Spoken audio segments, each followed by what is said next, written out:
You got to be technically skilled, you still got to have power, and you have balls of steel. Been to 5 different countries in the last 1 month, and it's just been an amazing experience. I get to still live my dream and still compete at the highest level, and this is a good opportunity for me. This is Ryan Christensen in Girona, take 1.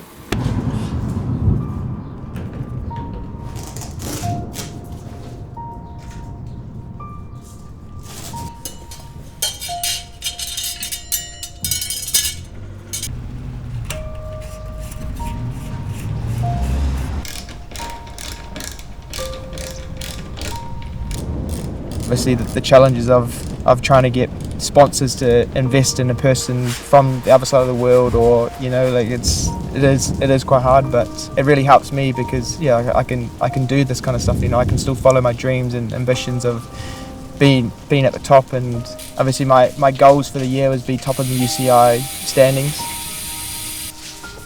I'm very thankful for Rule 28, like Handsling, and like all my other rest of my sponsors who have also invested into me, and obviously keeps me racing, but also exposes them to the different kind of community that gravel is.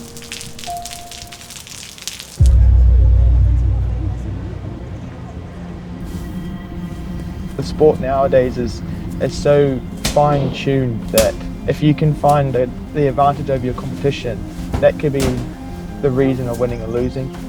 Having kit is a big watt saver, and Rule 28 obviously comes into the aspect of it because it's a very aerodynamic kit.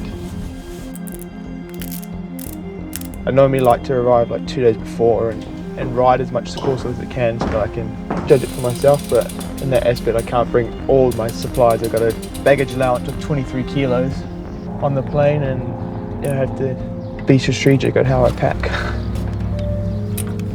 Because I don't have much knowledge, it'll be my first year of full-time gravel.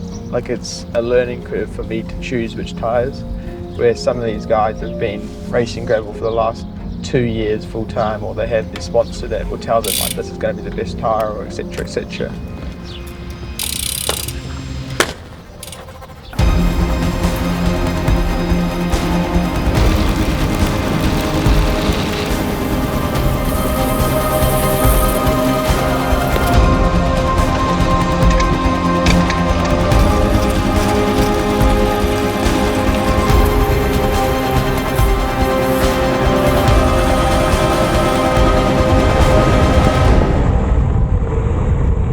We're in Girona for European's biggest one-day gravel race, the Tracker.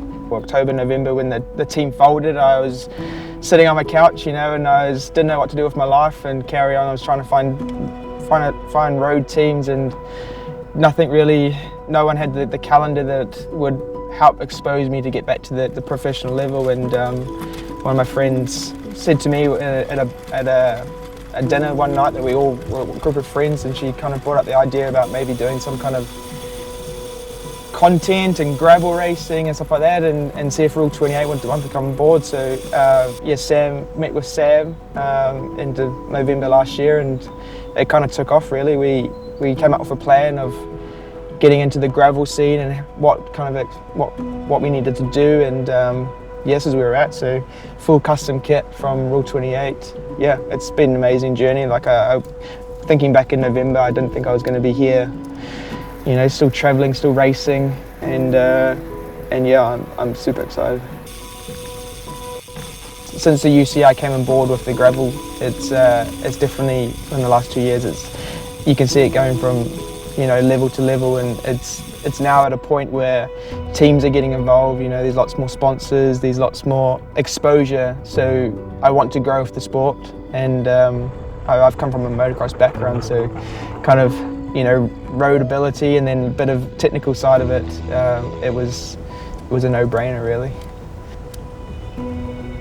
I didn't want Black Spoke to be the end of my career, so I wanted to keep going with the racing, the competitive side of it. And yeah, this is where we've ended up. You go from being a fast course and single track, or to mountainous climbs. Like it's so much different to road cycling or to mountain bike. It's just the sweet spot in between where you just got to be good at everything.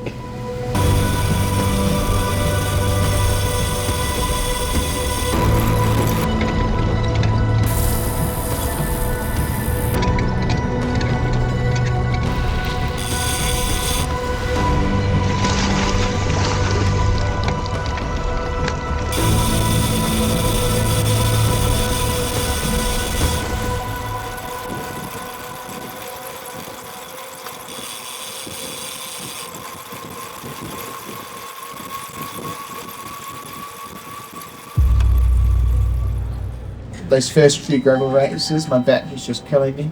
But being in that kind of back-to-back racing, my body's kind of handled a little bit better for sure.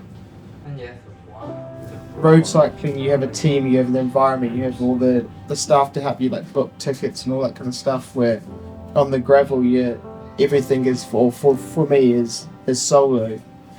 It's definitely like a lot more of a mental stress than more of a physical one that I find, is making sure that I'm a month or 2 months ahead of where I'm going to be at that point in time, and making sure I have flights, ACOM booked, so it's a different kind of stress in the body that I've found is been hard, and I'm still getting used to it because I've had 10 years of everything I've had the luxury of it having been done for me.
We want party. We want finale. 3, 2, 1, let's go!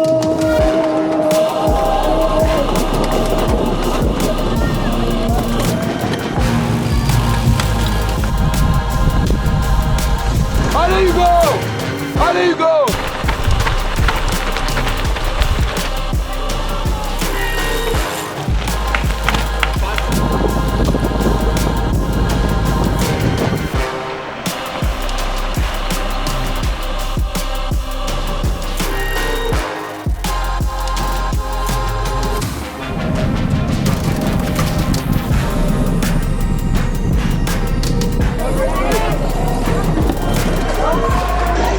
Two minutes, 22.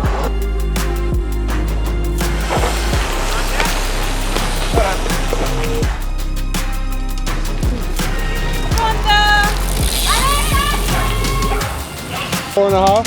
A minute? Yep.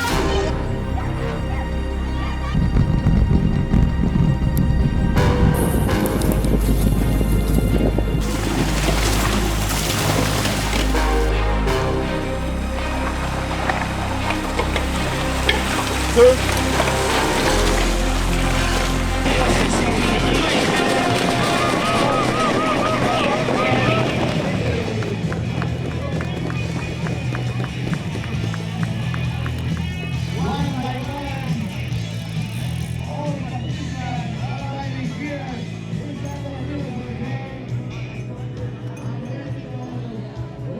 I think it went pretty well. I was obviously after top 10, but just finished 11th. But in overall, how I raced, I think I raced it quite well. Obviously, I had nothing left at the end, but that's after 200 Ks. It was, I think, being in that front group, I don't think I would have been able to hang on and would have been piped out the back, So I think after the first climb, I found myself in a bit of no man's land just behind the front guys. I think there was like 17 of them up there, and there's a chase group with us, and just kind of like picked off people that were coming backwards in the last 50 or 60 Ks. So it's crazy, these people on the side of the road, and then in the feed zones, it's just chaos. Yeah, obviously it's these 2,000 people racing here today, and then you got all the supporters. So the atmosphere of it is like no other. So I set my sights on being the top in the UCI gravel standings at the end of the year. So front row at World Champs is what I want to be. Still lots of learning to go, but I'm on my way, which is kind of good, you know. Like I'm currently top 3, which is at the moment, but after 5 rounds. But there's another, 20 to go. So I still have that competitive side of me, you know. I want to end it on my own terms, you know. I don't want a team folding just to determine my career. So I set my sights on new ambitions, and like I still got that competitive spirit, and until I kind of like settle down and find a job, a 9 to 5, I still want to be carrying on racing as long as I can. And if it ends this year, then I'm happy, but I hope it doesn't, you know.